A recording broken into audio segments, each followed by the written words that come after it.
Good morning all. Let's begin with a new topic that is what linear pair programming simplex method.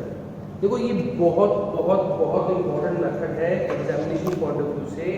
And straightforward question used to be asked in BBA, BCom, honours, MBA और हर साल RTU में इसका question आपको देखने को मिलेगा ही मिलेगा, ये बात कंफर्म है.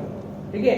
अब देखो आपको ये समझना है इसमें कि कुछ इंपॉर्टेंट टर्मिनोलॉजी जो मैंने पिछले वीडियो में आपको बताई थी उसी को आपको फोकस करना है, उसी को आपको फॉलो करना है और उसी के बेसिस पे चीज़ों को मैनेज करना है. ठीक है. अब मैं इस वीडियो में इस पूरे के पूरे कंसेप्ट को स्टेप बाय स्टेप आपको समझाऊंगा और एक क्वेश्चन सिमिलर आपको दूंगा ताकि आप प्रैक्टिस कर पाए. ठीक है. तो देखिए पहली जो प्रॉब्लम मैं ले रहा हूं आपको दिखाएगा z max equal to 3x1 + 5x2. फिर इसको बोलते हैं ऑब्जेक्टिव फंक्शन. मैंने अपने पिछले वीडियो में बताया था कि ऑब्जेक्टिव फंक्शन क्या होते हैं. वो इक्वेशंस और वो फंक्शन जो मैं प्रूव करना चाहता हूं. और फिर आपके पास दो इनइक्वालिटीज दे रखी हैं, इनको बोलते हैं कंस्ट्रेंट्स. ठीक है. फिर लिखा हुआ है इनमें x1 x2 > 0. मतलब इसको बोलते हैं non negative constraints. Non negative constraint मतलब जो भी आपके आंसर होंगे वो आपके पॉजिटिव होंगे या जीरो के हो सकते हैं. नेगेटिव आंसर पॉसिबल नहीं है. ये चीज आपको समझनी होगी. तो ऑब्जेक्टिव फंक्शन भी है, कंस्ट्रेंट भी है एंड नॉन नेगेटिव कंस्ट्रेंट. तो आपका सबसे पहला काम क्या होता है, आप कन्वर्ट करते हैं. आई रिपीट, आप कन्वर्ट करते हैं आपकी इनइक्वालिटीज को, because this is not what inequalities. देखो इक्वलिटी क्या होती है, जब इक्वेशन होता है वो इक्वलिटी है बट आपके पास greater, lesser, lesser equal to और ग्रेटर इक्वल टू साइन है. तो इन सभी को हम बोलते हैं इनइक्वालिटीज. ये मैथमेटिकल टर्म है because I already spoke about it earlier. Operation research is pure and pure mathematical concept. तो समझ में आ रहा है. आपका सबसे पहला काम क्या होगा, इन इनइक्वालिटीज को कन्वर्ट करना इक्वेशंस में. आई रिपीट, इक्वेशंस में. तो मैं देख रहा हूं 3x1 + 5x2 <= 15 है. 5x1 + 2x2 <= 10 है. मतलब ये साइड लेसन है, left side is what lesson है. आपके पास मान लो एक तराजू, एक झुका हुआ है, एक ऊपर जा रहा है. तो आप वेट कहां डालोगे, जो ऊपर है उसमें ना, तब तो बराबर होगा. यानी यहां पर मैं कुछ जोड़ दूं लेफ्ट साइड में तो ये इक्वेशन में बराबर हो जाएगी. ठीक है. तो हमने क्या करा, इसको लिख दिया 3x1 + 5x2 + s1 = 15, 5x1 + 2x2 + s2 = 10. ये s1 s2 जो आपने ऐड किए हैं, आई रिपीट, जो ऐड किए हैं s1 s2, इनको बोलते हैं स्लैक वेरिएबल्स. कौन सा वेरिएबल्स हैं ये? Slack variables. अब करना क्या है, हमने इक्वेशन कर दिया. अब देखो नॉन नेगेटिव कांस्टेंट कौन कौन से हो गए, s1 s2 आएंगे, इसके अलावा x1 x2. तो टोटल कितने वेरिएबल्स हो गए यहाँ पे? 4. यानी s1 s2 के क्या होंगे, इनकी वैल्यू या तो 0 या 0 से ज्यादा होगी. अब मेन ऑब्जेक्टिव फंक्शन में क्या चेंज होगा, ये होगा z max. देखो ऑब्जेक्टिव है तो उसमें हम मान के चलते हैं कि इनका कोई प्रभाव नहीं है, परंतु दिखाना है. कैसे दिखाएंगे, देखो both will write 3x1 + 5x2 0s1 0s2 0s1 0s2 मतलब कि 0 * this 0 * this. यानी इनका कांस्टेंट है. देखो जैसे मान लो x1 का कांस्टेंट क्या है 3, x2 का कांस्टेंट क्या है 5, s1 s2 का कांस्टेंट क्या है 0. यानी 0 हमने ऐड किया ऑब्जेक्टिव फंक्शन में. Objective remain same, focus remain same, but हमने क्या करना है यहाँ पे सॉल्व करने के लिए इसको इस तरह लिख दिया. आई होप कि मैंने बहुत सिंपल तरीके से आपको बताया क्या किया. मैंने सबसे पहले कन्वर्ट किया इसको इक्वेशंस के अंदर क्या ऐड करके, स्लैक वेरिएबल्स ऐड करके। स्टेप 2 जो मैं कह रहा हूं कि भैया स्लैक आ गया, यहां पे टोटल नॉन नेगेटिव फंक्शन क्या हुआ, x1 x2 s1 s2, और z मैक्स में क्या किया, s1 s2 को डिफाइन किया 0 के साथ, सिंपल, तो दिक्कत नहीं। अब मैं टेबल को डिवाइड करूंगा, तो मैं टेबल 1 बना रहा हूं, टेबल 1। ध्यान से समझना इसके सारे के सारे कॉलम, क्योंकि बहुत इंपॉर्टेंट है जब मैं इसकी बात करूंगा, ठीक है, क्योंकि ये आपको समझ में आना चाहिए हर एक कॉन्सेप्ट। तो टेबल 1, आई रिपीट, टेबल 1 सबसे पहले आता है सीजे, ठीक है, सीजे क्या होता है मैं बता दूंगा थोड़ी देर में। फिर आता है बीवी यानी बेसिक वेरिएबल, बीवी स्टैंड्स फॉर बेसिक वेरिएबल, अभी कौन होगा बता दूंगा मैं आपको सब कुछ। फिर आता है क्वांटिटी, ये कौन होगा ये बता दूंगा। अच्छा, टोटल वेरिएबल मेन फंक्शन में कौन कौन सा, आप बोलेंगे सर x1 है, x2 है, s1 है, s2 है, x1 x2 s1 s2 main objective function में वेरिएबल्स 4। अच्छा, इनके सीजेस भी देता हूं, x1 का सीजे मतलब coefficient of objective function, coefficient of और constant of objective function variables. तो x1 का कोफिशिएंट कांस्टेंट क्या है 3, x2 का क्या है 5, s1 का क्या है 0, s2 का क्या है 0। सिंपल। सबसे पहले टेबल में बेसिक वेरिएबल होंगे s1 s2 और उनकी कोफिशिएंट होंगे 0 0 और कांस्टेंट हो सकते हैं। क्वांटिटी, अब देखो यहां से हमने इक्वेशन की वैल्यूज को उतारना शुरू कर। अच्छा, जैसे पहली इक्वेशन उसमें x1 का कोफिशिएंट क्या है 3, x2 का कोफिशिएंट क्या है 5, s1 का कोफिशिएंट क्या है 1, s2 है नहीं देंगे 0।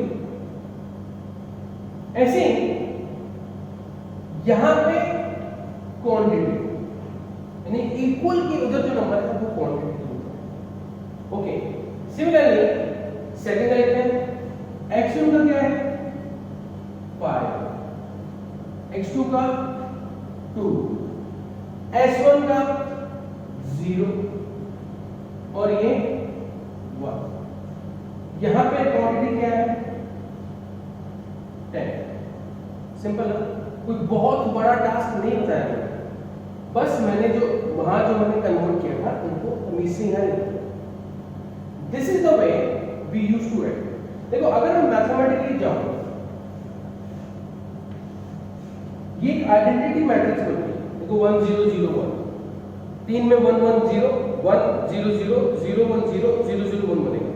और ये मैट्रिक्स कॉन्सेप्ट आपने फर्स्ट सेमेस्टर में पढ़ा है, ठीक है। अब समझिए, सबसे पहले अपन क्या करेंगे, ध्यान से समझिए, मैं आपको समझा रहा हूं क्योंकि बहुत बहुत बहुत इंपॉर्टेंट है।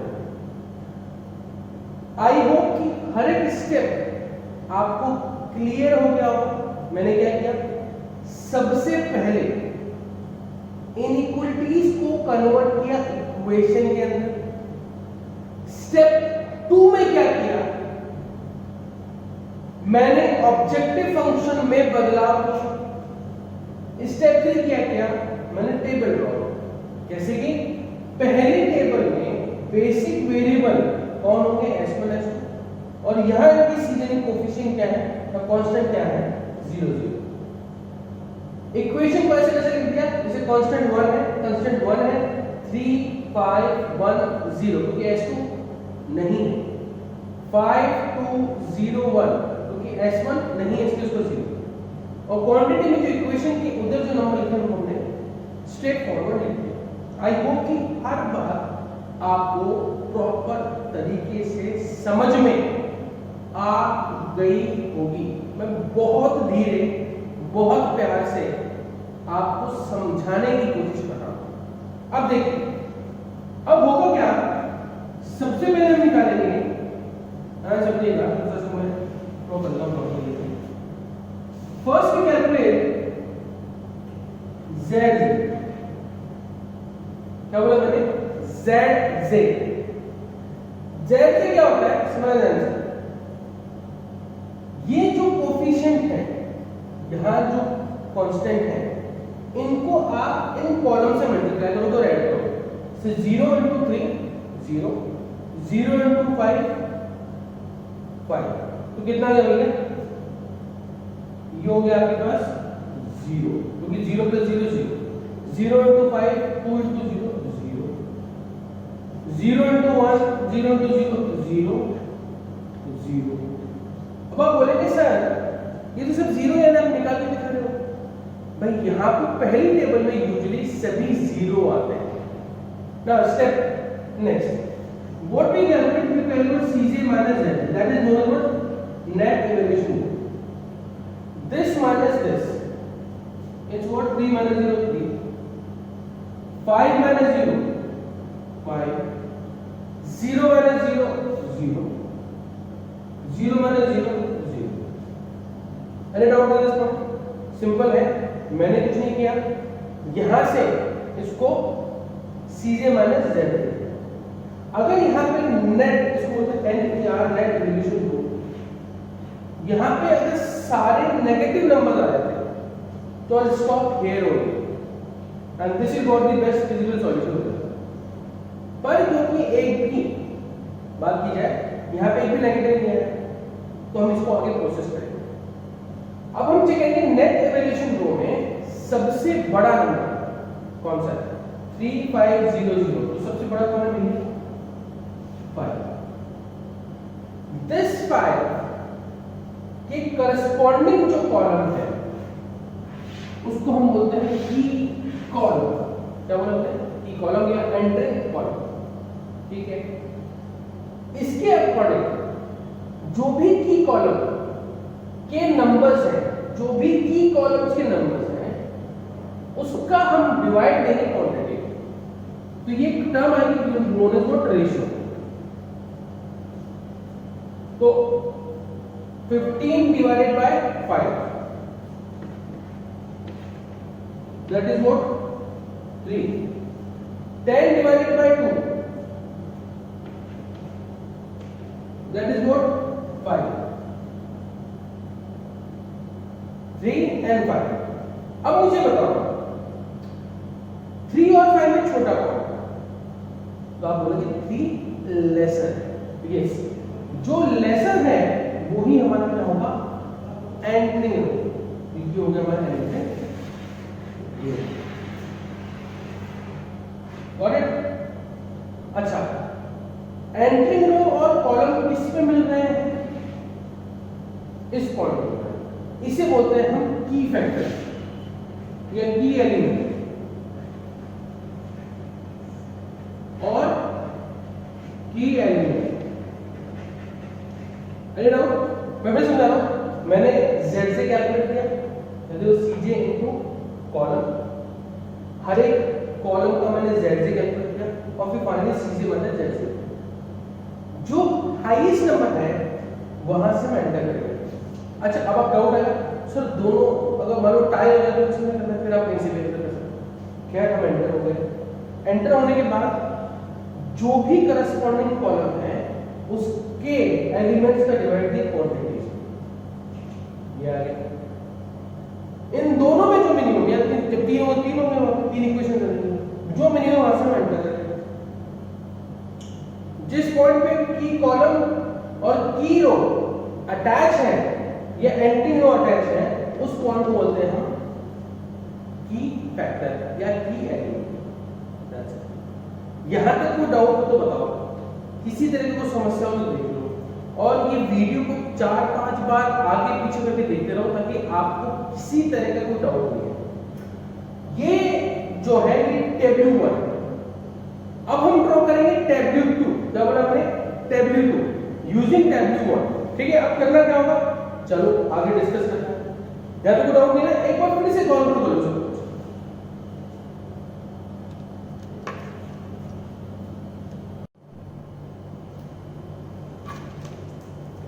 ओके, तो this is what entering column, this is what entering रो।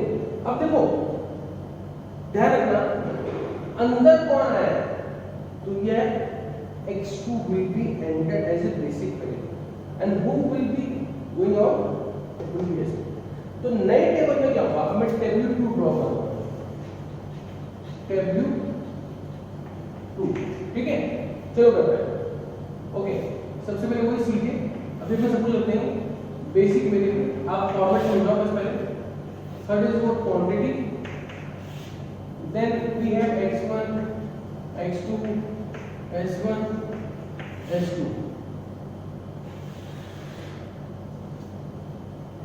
ये अपने पास बेसिक कॉन्सेप्ट। अब देखिए समझना, जो भी आपके पास की एलिमेंट आया है इसको मुझे बंद करना है। कैसे करना है, बंद करना।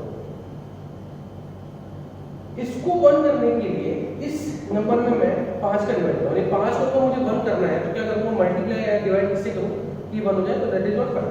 अब देखो समझना आंसर, यहाँ पे एंट्री किसकी हुई है, x2। अच्छा s2 मिल रहेगा, तो चलिए s में चला गया, s में नोट करो, s2 विल बी। अब देखो cj इज व्हाट, cj इसका है 5 और इसका s2 है 0। अब what I have to do, मुझे इसको 1 बनाना है। I want to convert this number as 1। तो करूंगा क्या, इसमें मैं 5 का डिवाइड करूंगा, तो ऑटोमेटिकली पूरी रो में मुझे 5 का डिवाइड करना पड़ेगा। तो क्या हो गया भाई, 15/5 that is 3, 3 divided by 5 that is 3/5, 5 divided by 5 that is 1, 1 divided by 5 that is 1/5, 0 divided by 5 that is what, 0। Simple. यानी मुझे जो भी की एलिमेंट है उसको 1 करना है, इसके लिए मैंने उसको 5 का डिवाइड किया, और वो पूरी की पूरी कॉलम में मुझे देना पड़ेगा, पूरी पूरी रो में मुझे देना पड़ेगा। सिंपल ना, तो बहुत बड़ा टास्क है इसको कन्वर्ट करना। अब देखो जरा समझा रहा हूं मैं, आपको करना क्या होगा, अब मुझे दूसरा रो फाइंड आउट करना है, उसको एक फॉर्मेट देना होगा, एक समझा रहा हूं कॉन्सेप्ट, ये आप वर्किंग नोट में डालोगे हमेशा साथ के साथ। ठीक है, व्हाट इज दैट, सबसे पहला होता है ओल्ड जिसको बदलना है। ऑब्वियसली मुझे ये टेबल नहीं चाहिए, कहां से, क्वांटिटी से। तो लिख दो नंबर्स, ओल्ड में कौन है, 10, 5, 2, 0, 1। सिंपल, 10, 5, 2, 0, 1। ओके, ना column 2 is what, new element, new row. New row कौन सी है, जिसको भी आपने 1 में कन्वर्ट किया था, जिस भी की एलिमेंट को आपने बदल के 1 किया है वो आपके हमेशा न्यू रहेगा। So it's what, 3, 3/5, 1, 1/5, 0। ओल्ड आ गया और न्यू आ गया। अच्छा, third column is what, corresponding element. What is corresponding element, कुछ नहीं, बहुत सिंपल। देखो जो भी की एलिमेंट था, एक की फैक्टर था या पिवोटल पॉइंट, इसको पिवोटल पॉइंट बोलते हैं, उसके ठीक नीचे या ऊपर कौन सा नंबर है वो आपका करस्पॉन्डिंग है। अब क्योंकि जैसे इस रो को मुझे कन्वर्ट करना है, तो इसका करस्पॉन्डिंग नंबर क्या है, जस्ट नीचे क्वांटिटी एलिमेंट के 2, तो यही मेरा की करस्पॉन्डिंग नंबर है, दैट इज व्हाट 2। सिंपल, आराम से 10 बार वीडियो देखना, आराम से, हर स्टेप क्लियर हो। अच्छा, इसको a बोलना, उसको b बोलना, इन दोनों मल्टीप्लाई करो, a * 3 * 2 6, ये 6/5, ये 2, ये 2/5 and this what 0. सिंपल और न्यू इनटू करस्पॉन्डिंग. अब आखिरी जो फाइनल में होगा old into a minus a into b. मतलब इसमें से इसको माना तो इसमें से 6 गए 4, 5 में से 6/5 गए 19/5, 2 में से 2 गए 0, 0 में से 2/5 माइनस 2/5, 1 माइनस 0. हमने सभी को नंबर्स को कन्वर्ट कर लिया इजी. 4 19/5 0 माइनस 2/5 1. कितना हो गया 4 19/5 0 माइनस 2/5 1. सिंपल है, कोई बहुत बड़ा टास्क नहीं है. हमने इसको कन्वर्ट कर लिया. क्या स्टेप है? ओल्ड जिसको बदलना है, न्यू जिसमें भी बना है वो न्यू है, करस्पॉन्डिंग एलिमेंट, पिवोटल पॉइंट, की फैक्टर के ऊपर नीचे जो भी एलिमेंट होगा क्योंकि यहाँ पे नीचे है तो that is what 2 a into b old minus a. ये टेबल बन गई. बाकी सारे काम बिल्कुल वैसे ही. अच्छा यहाँ पे क्या कोएफिशिएंट थे? ये 3 था, ये 5 था, ये 0 था, ये 0. अब बाकी सारे काम सबसे पहले क्या निकालते हैं? z0 निकाल सकते हैं. 5 into 3/5 3, 0 into 19/5 0. तो 3 plus 0 3. अच्छा 5 into x 5, 0 into 0 0. कितना हो गया? 5. 5 into 1/5 1 and 0 1. 5 into 0 0 2. Simple 3 5 1 0. Now calculate Cj minus Zj. Cj minus Zj, that is what net evaluation rho. करते हैं 3 minus 3 0, 5 minus 5 0, 0 minus 1 minus 1, 0 minus 0 0. ये हमारा नेट इक्वेशन. आपको कोई भी एलिमेंट पॉजिटिव दिखाई दे रहा है? नहीं. और नेट इवैल्यूएशन रो और रिजल्ट आर इधर 0 और नेगेटिव. इसका मतलब आपको सॉल्यूशन आगे नहीं बढ़ाना. ठीक है, मतलब यही आपका आंसर. यहां पे इसका मीनिंग है x2 का आंसर कितना आ गया 3. चलो x2 का आंसर कितना आ गया 3 एंड x1 का आंसर कितना आ गया 0.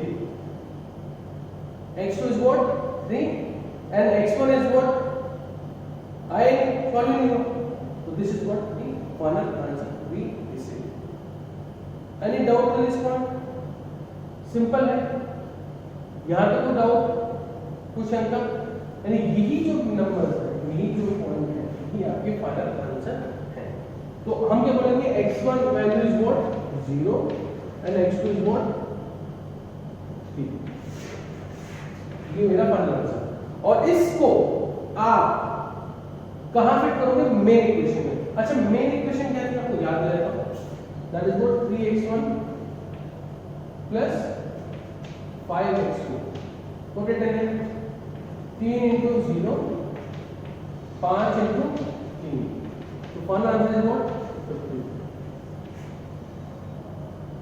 Got it? अगर यहां पर एक भी पॉजिटिव एलिमेंट रहता तो मैं इसको आगे कंटिन्यू करता, पर क्योंकि यहां पे एक भी पॉजिटिव एलिमेंट नहीं है so my answer should what नहीं समाप्त. तो बेसिक वेरिएबल के साथ क्वांटिटी में है वो आपका final answer. x2 answer is what 3 and h2 answer is what 4. पर h2 तो उठा ही नहीं शुरू से. x1 x2 को हम कैलकुलेट कर रहे हैं तो x2 is 3 and x1 is 4. क्योंकि आगे सॉल्व हुआ नहीं इसलिए x1 is what 0 value. Simple. Any doubt in this point? It's very simple. What I did, मैंने फर्स्ट टेबल बनाया, टेबल 2 को ड्रॉ किया. टेबल 2 ड्रॉ करने में बताया कि जिसमें जो भी पिवोटल पॉइंट है इसको मुझे 1 करना है. तो मैंने पूरी की पूरी रो में 1 कर 5 कर डिवाइड किया. So it's what 3, it's what 3/5, it's 1, it's 1/5 and 0. ये लिख दिया मैंने. ये निकालने के लिए मैंने बताया फॉर्मेट आपको ध्यान रखना है और इसको वर्किंग नोट पे लिखना है. There is old, new, corresponding element a into b, old minus a into b. Old जिस इसको चेंज करना है, जिसको चेंज करना है that we want to convert 10201 10201 new वो रो जिसमें आपको 1 मिला था, जिसको हमने 1 में कन्वर्ट किया था। देखो है क्या ये पूरी प्रोसेस, मैं आपको पहले बताऊं बीइंग ए मैथमेटिशियन देखो 1 0 0 और साथ साथ चल रहा है, यहाँ पे 1 0 0 के सामने नहीं, यानी आप ये देखना आपको बाय डिफॉल्ट आइडेंटिटी मैट्रिक्स हमेशा दिखाई देगा, क्या है? तो हमने क्या करा ये लिख दिया, फिर करस्पॉन्डिंग एलिमेंट जो भी की एलिमेंट था उसकी जस्ट नीचे वाला नंबर जिसको भी हम कन्वर्ट करेंगे, यहाँ पे नीचे हो सकता है की एलिमेंट यहाँ तो उसको ऊपर देख के तो a into b old minus a into b, यानी इस इन दोनों आपको मल्टीप्लाई करेंगे, फिर old minus a into b, ठीक है? तो यहाँ सेलिब्रेट कर दो, फिर जो सारा काम आपसे करता है सबसे पहले z से जो सीजेस हैं बेसिक वेरिएबल के उनको हर एक कॉलम के एलिमेंट्स में मल्टीप्लाई करो, 5 into 3 by 5 0 into 19 by 5 total is what 3, 5 into 1 0 into 1 5, 5 into 1 by 5 1, 0 into minus 2 by 5 0, 1 plus 0 1, यहाँ पे भी 5 into 0 0 into 1 तो total is what 0, फिर सीजे माइनस है, यहाँ पे एक भी पॉजिटिव होता तो हम कंटिन्यू करते हैं, हमें सारे नेगेटिव मिले या फिर 0 मिले तो एंट्री कॉलम बनेंगे, तो यहाँ से ही हमारा आंसर क्या हो गया फिनिश हो गया, यहाँ से हमारा प्रोसेस कंटिन्यू हो गया। सो x2 answer is what 3, x1 नहीं निकला तो ऑब्वियसली वो कॉर्नर पॉइंट पे नहीं, तो x1 इज व्हाट 0, तो x2 answer is what 3 and x1 is what 0. So I hope it's very clear to you how to handle these simplex problem. मैंने बहुत बेसिक प्रॉब्लम आपको समझाया, इसको ध्यान से कॉन्ट्रोल करना, 2-3 क्वेश्चन अपन और करेंगे ताकि आपको और क्लैरिटी है। तो थैंक यू सो मच, लगातार बनाए रखें एकेडमिक्स में एंड प्लीज